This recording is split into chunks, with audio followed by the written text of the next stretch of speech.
नमस्कार दोस्तों, हम लोग इतिहास पढ़ रहे हैं। पाषाण काल का अध्ययन हम लोग इतिहास में कर रहे थे। हम लोगों ने देखा था, इससे पिछले वाले वीडियो में आप प्लेलिस्ट में जाके देख सकते हैं। पाषाण काल को 3 भागों में हम लोग डिवाइड किए थे: पूरा पाषाण काल, मध्य पाषाण काल और नव पाषाण काल।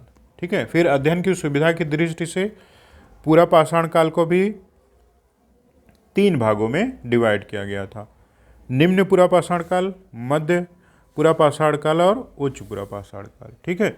अब एक एक करके हम लोग पढ़ेंगे। और हम लोगों ने ये भी पढ़ा था, ये जो विभाजन है इसका आधार क्या है। आधार के रूप में आपने देखा था वो सभी उपकरणों के तकनीकी परिवर्तन के आधार पर किया गया था। तो जैसे जैसे तकनीक बदली, मानव का रहन सहन में भी बदलाव होता है, हम वो सभी चीज़ें यहाँ पर अध्ययन करेंगे। तो शुरू करते हैं हम लोग। निम्न पूरा पाषाण काल, इसका अध्ययन यहाँ पर हम लोग करना शुरू करते हैं। समय की बात की जाए तो 25 लाख ईसा पूर्व से लेकर के इसका समय 9 लाख ईसा पूर्व तक है। ठीक है। इसमें डिवाइड किया गया था। तो इस काल की जो विशेषताएं थी हम लोग उसको देख लेते हैं। ठीक है। जो विशेषताएं थी मानव की, उसके बारे में। चूंकि पाषाण काल हम लोग पढ़ रहे हैं तो आदि मानव थे, तो इनकी विशेषताएं क्या करेंगे। सबसे पहले हम लोग देखेंगे कि इनकी विशेषताओं में ये मानव अपने समय में बहुत डेवलप नहीं था। ये बर्बर कहे जाते थे। बर्बर का अर्थ है एक तरीके से सभ्यता का विकास नहीं हुआ था। ठीक है। सभ्यता का विकास नहीं हुआ था। सभ्यता का विकास का अर्थात नहीं था। आप लिखेंगे कृषि नहीं करते थे ये लोग। ठीक है। कृषि नहीं करते थे तो पेट इन लोगों का कैसा भरता था। तो आप देखेंगे ये कच्चा मांस खाते थे और जंगली फल, कंदमूल, मछली पकड़ना, इन्हीं के आधार पर इनका जीवन चलता था। ठीक है। आखेट भी करते थे। तो ये पहला इनकी विशेषताएं थी।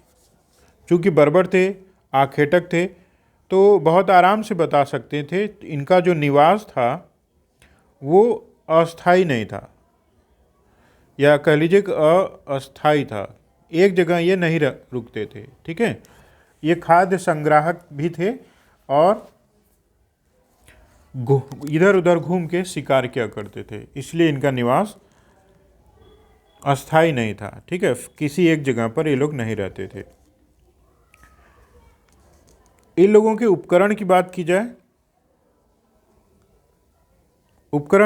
जाए, किस तरह उपकरण ये पत्थर से बनाते थे जिससे ये शिकार किया करते थे। ठीक है। तो पत्थर कौन सा यूज़ करते थे, वो है क्वार्टजाइट पत्थर का यूज़ करते थे, जो कि नदियों में एक कठोर पत्थर मिलता है, और बलुआ पत्थर का यूज़ करते हैं। ठीक है। बलुआ पत्थर का यूज़ करके हथियार बनाते थे, और इसीलिए इनको हैंड एक्स बोला जाता है। पत्थर ही था और हाथ से पकड़ के ये लोग शिकार करते थे। ठीक है। तो इसीलिए इसको हैंड एक्स कहा जाता था। इसमें कोई ऐसी कुल्हाड़ी थी जिसमें कोई डंडे नहीं लगे थे, पत्थर के बने होते थे, इसलिए हैंड एक्स कहा जाता था। ठीक है।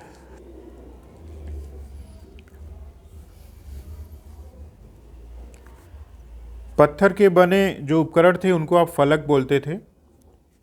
फलक क्या होते थे, पत्थर के उपकरण होते थे, और वो आप देखेंगे कि पेबुल उपकरणों का यूज़ करते थे। पेबुल क्या होते थे, वही फलक पत्थर जो नदियों द्वारा बहाकर लाए जाते थे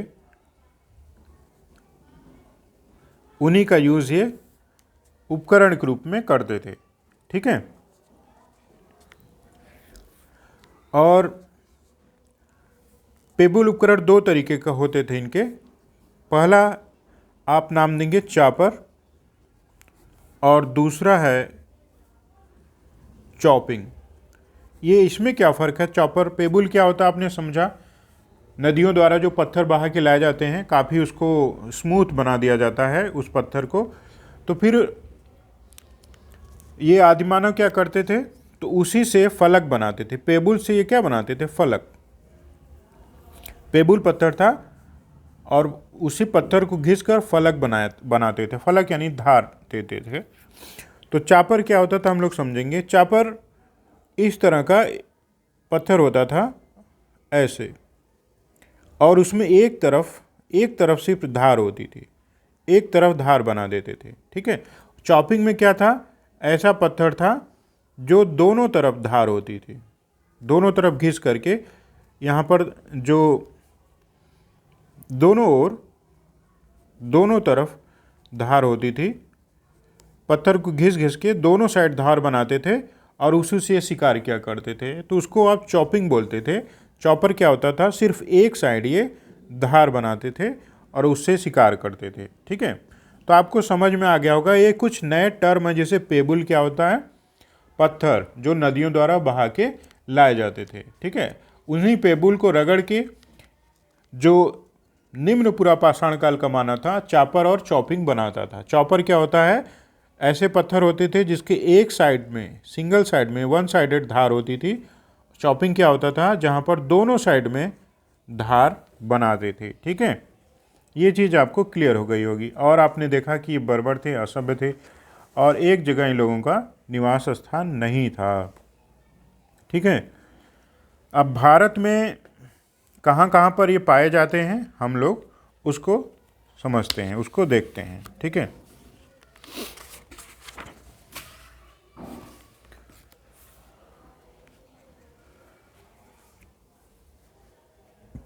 दोस्तों, हम लोग निम्न पूरा पाषाण काल के बारे में पढ़ रहे हैं।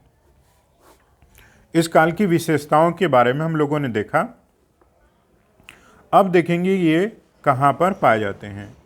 तो प्रसार क्षेत्र के आधार पर, ठीक है, प्रसार क्षेत्र, निम्न पूरा पाषाण को प्रसार क्षेत्र के आधार पर दो भागों में भी डिवाइड किया गया।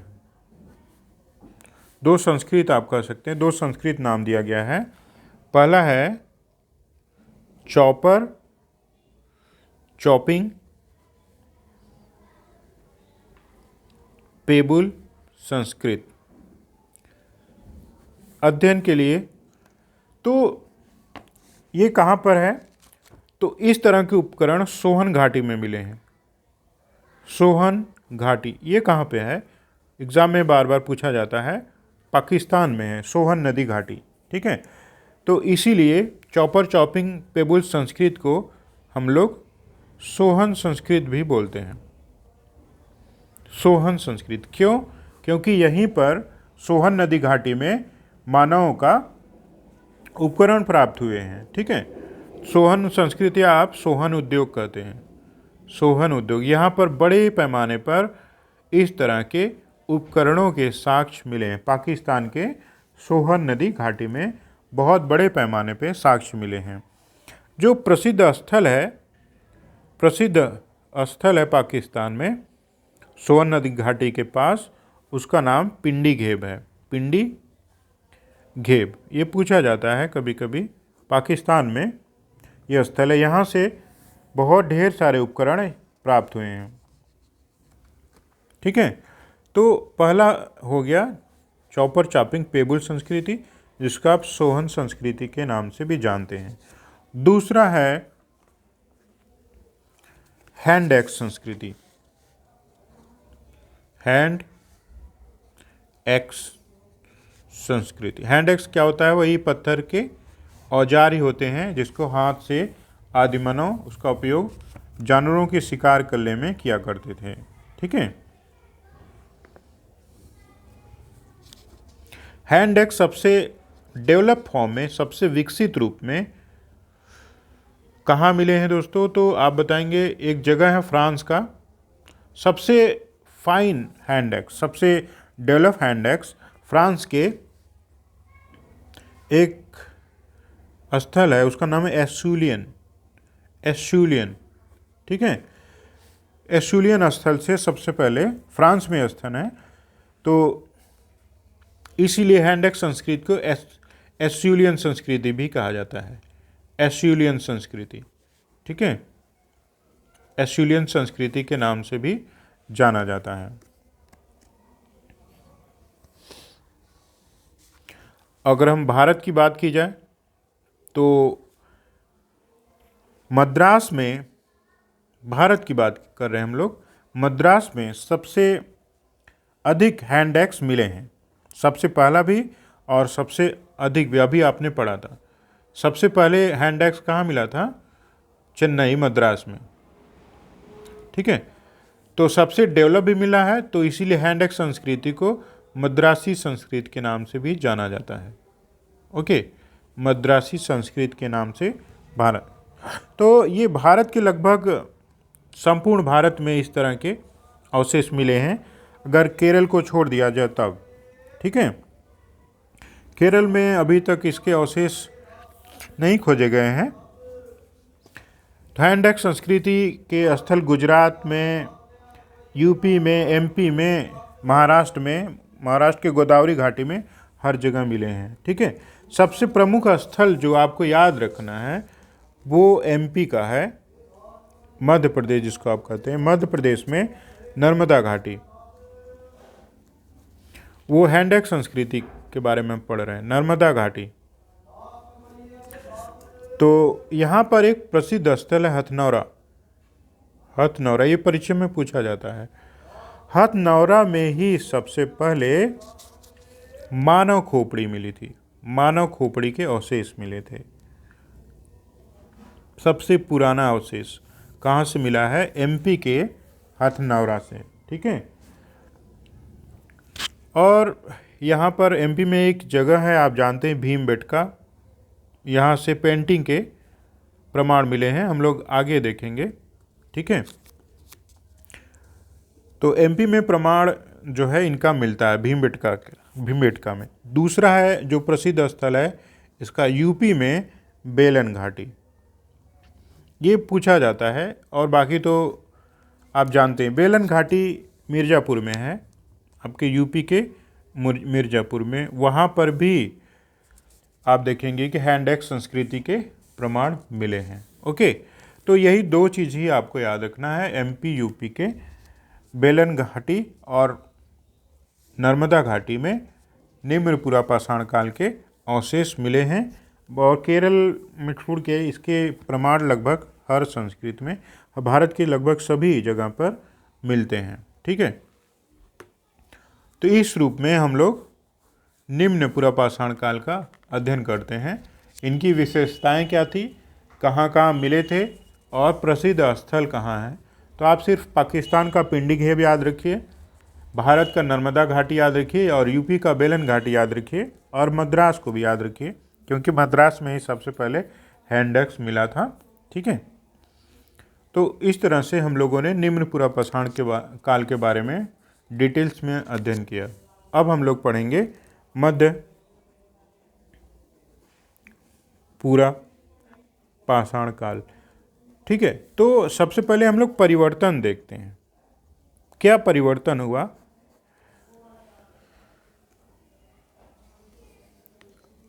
निम्न पुरापाषाण की तुलना में मध्य पाषाण काल में क्या परिवर्तन हुआ, हम लोग सबसे पहले उसको देखते हैं।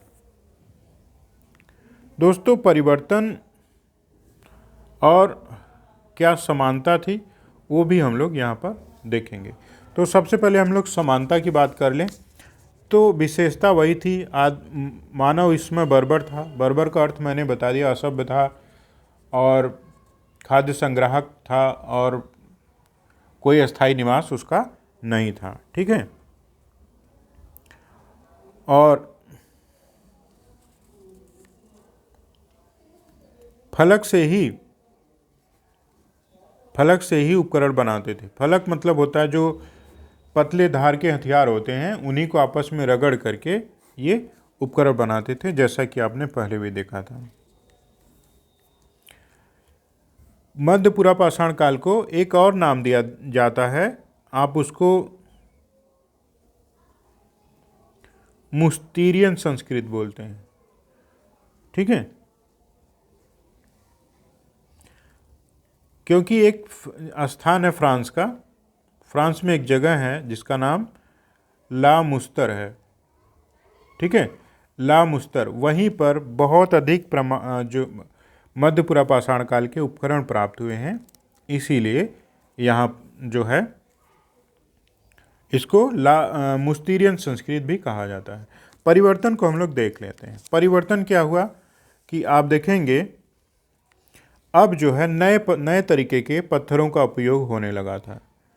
पहले तो आपने पढ़ा था क्वार्टजाइट पत्थर का यूज़ करते थे, तो अब नए तरीके के पत्थर आ गए, जैसे में चर्ट पत्थर यूज़ होते थे। ठीक है, जैस्पर जो कि और मजबूत होते थे, और फिर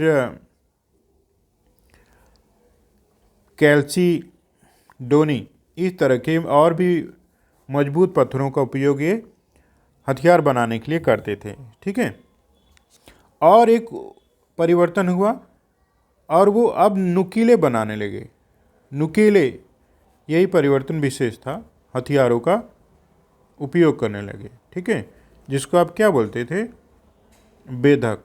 इससे वो, ताकि जानवरों में ये जो तीर के तरीके का हथियार था, उससे इसका यूज़ करते थे। ठीक है, और खुरचनी का भी यूज़ करने लगे थे। खुरचनी, जिसको आप इंग्लिश में स्क्रैपर बोलते हैं, उसका एक ब्लेड की तरह होती थी।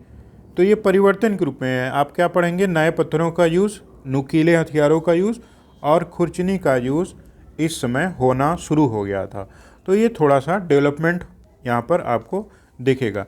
और ये प्रसिद्ध स्थल कहाँ है, कहाँ कहाँ मिलता है भारत में, हम लोग उसको भी देख लेते हैं। ठीक है, तो आप देखेंगे गांगेय क्षेत्र, जो आपके यूपी और एमपी का क्षेत्र है, वहाँ पर भी गंगा, असम, सिक्किम और आसपास के क्षेत्रों में मिलता है। सोन घाटी, बेलन घाटी, नर्मदा घाटी, इन सब में भी मध्य पुरापाषाण काल के अवशेष प्राप्त होते हैं। तो इस रूप में मध्य पुरापाषाण काल में जो परिवर्तन था, हम लोगों ने उसको समझा। अभी भी मानव बर्बर था, फलक से उपकरण बनाता था, लेकिन उपकरणों में चेंजेस आए, पत्थर की और भी ज़्यादा उपयोग होने लगा, जैसे चर्ट पत्थर, जैस्पर और कैल्सीडोनी। और आप देखेंगे कि दो व्यापक परिवर्तन आए, नुकीले हथियारों का यूज़ करना शुरू कर दिया, पत्थरों को इस तरह से लेकर के यहाँ पर ये नुकीला बनाता था, ऐसे करके नुकीला बनाते थे। और खुरचनी का भी यूज़ ये लोग करने लगे, स्क्रैपर, जिससे रगड़ करके हथियारों का ये लोग यूज़ किया करते थे। ठीक है, तो इस रूप में हम लोग मध्य पुरापाषाण काल के बारे में समझे थे। एग्ज़ाम के पॉइंट ऑफ व्यू से जानते रहिए, इससे बहुत विशेष सवाल नहीं आता। लास्ट में हम लोग देखेंगे उच्च पुरापाषाण काल। ठीक है, इसमें काफ़ी परिवर्तन आता है, हम लोग उसको समझेंगे।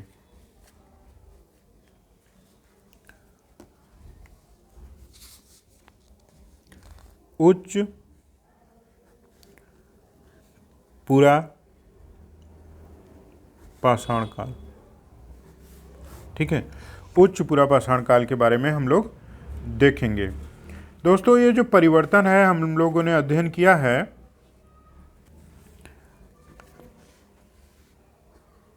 उपकरणों के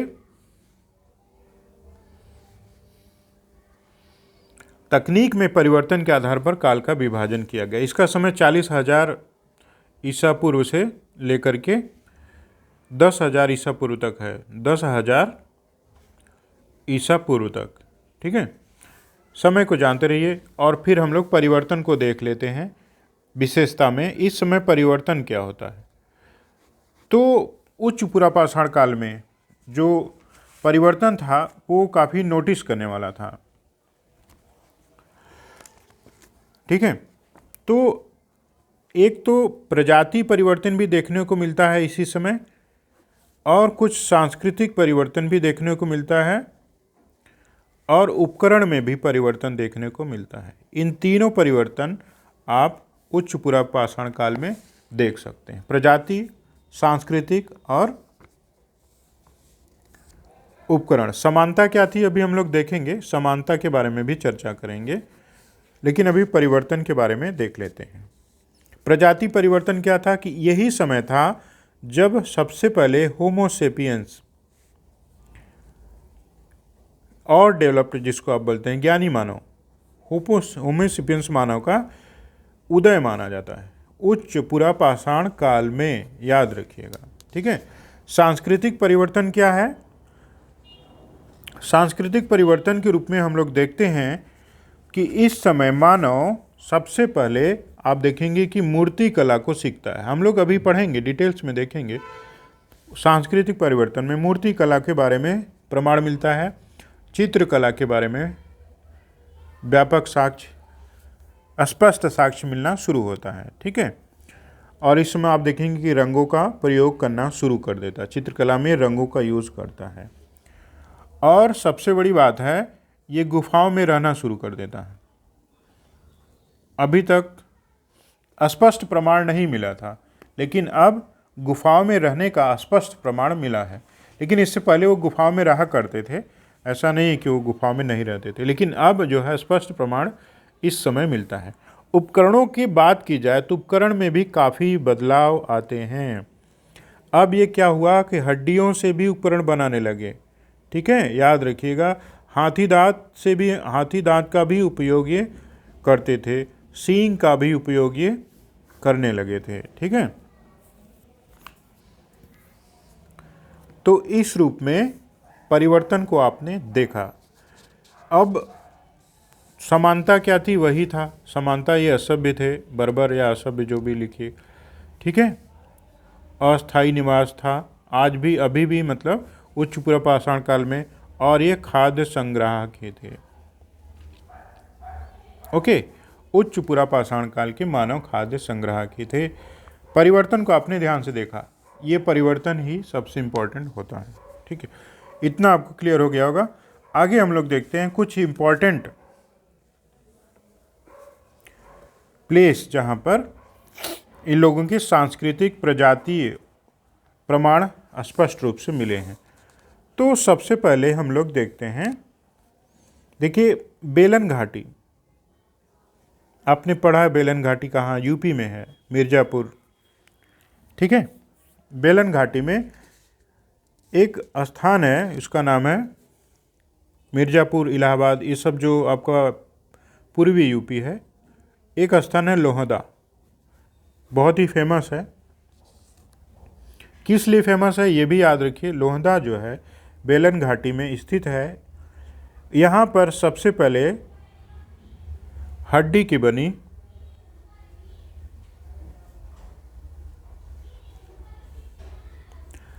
नारी मूर्ति का प्रमाण मिला। ठीक है, हड्डी की बनी हुई थी नारी की मूर्ति का प्रमाण मिलता, और ये एकमात्र प्रमाण है अभी तक। ठीक है। तो यही मैंने आपको समझाने की कोशिश किया था कि ये सांस्कृतिक बदलाव का एक उदाहरण था। एक मूर्ति कला की शुरुआत मानी जाती है यहीं से, लोहदा से, जब एक नारी की मूर्ति प्राप्त होती है जो कि हड्डियों से बनी थी। और आपने सुना होगा एमपी की भीमबेटका। एमपी में एक जगह है, उसका नाम है भीमबेटका। ठीक है। यहाँ से जो गुफाओं में एक तो रहने का प्रमाण मिलता है, जिसको आप शैलाश्रय बोलते हैं। अब मनुष्य गुफाओं में व्यवस्थित रूप से रहने शुरू हुआ था। भीमबेटका से ही सबसे पहले चित्रकला का प्रमाण मिलता है, चित्रकला। ठीक है। यहाँ की गुफाओं पर जो आदिमानव थे, आप देखेंगे कि ढेर सारी चित्रकारी किए हैं, और रंगीन पत्थरों का उपयोग यहाँ पर इन लोगों ने किया है। ठीक है। नीला और लाल पत्थरों का उपयोग देखने को मिलता है। ठीक है। और भी एक फेमस स्थान है, आप देखेंगे कि बेलन घाटी, यहाँ से भी बेलन घाटी, यहाँ से भी इसके प्रमाण मिले हैं। इस रूप में हम लोग देखते हैं कि उच्च पुरापाषाण काल में काफ़ी जो है सांस्कृतिक बदलाव देखने को मिलता है। चित्रकला और मूर्तिकला का प्रमाण समझ में आता है। ठीक है, तो इस चीज़ों को याद रखिएगा, एग्ज़ाम के पॉइंट ऑफ व्यू से ये बहुत इंपॉर्टेंट है। इसका प्रमाण यूपी, बिहार, एमपी, महाराष्ट्र हर जगह से मिलता है। ओके, तो ये छोटा सा डिवीज़न था। उच्च पुरापाषाण काल तक हम लोगों ने पढ़ा। तो अभी तक हम लोगों ने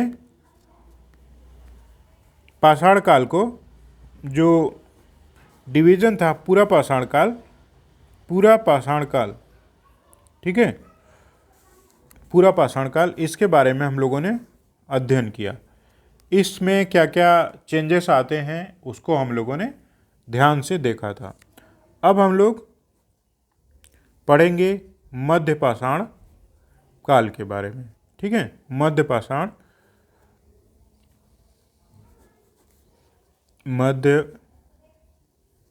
काल और नवपाषाण काल, जो कि परीक्षा के पॉइंट ऑफ व्यू से बहुत ही इम्पोर्टेंट है। उसके डिटेल्स में हम लोग नेक्स्ट वीडियो में अध्ययन करते हैं। ठीक है, तो मिलते हैं नेक्स्ट वीडियो में। आपको बहुत बहुत धन्यवाद।